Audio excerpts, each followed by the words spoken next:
Hey everybody, what is going on? I hope you guys are all doing well, and welcome to another tutorial video. In this video, I'm going to be explaining to you guys how you can set up quantity-based pricing on your WooCommerce store. So let's get right into it.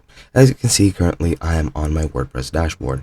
From here, I'm going to go into my plugins, and here we're going to search for some quantity-based pricing plugins for WooCommerce. So for example, WooCommerce quantity price, for example, like that, and you'll see some plugins like this. Now, as you can see, you have this one, which is the product price times quantity preview.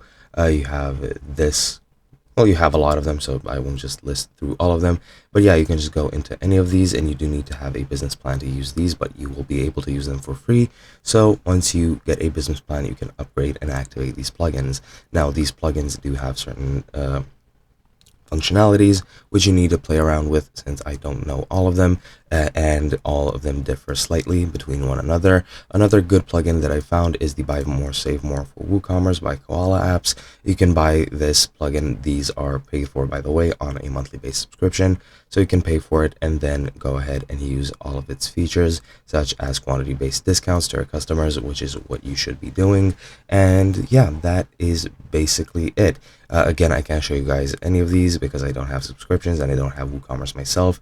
It's too expensive, and they differ wildly from one another. But yeah, that is pretty much it. Hope you guys enjoyed, and I'll be seeing you guys in another video.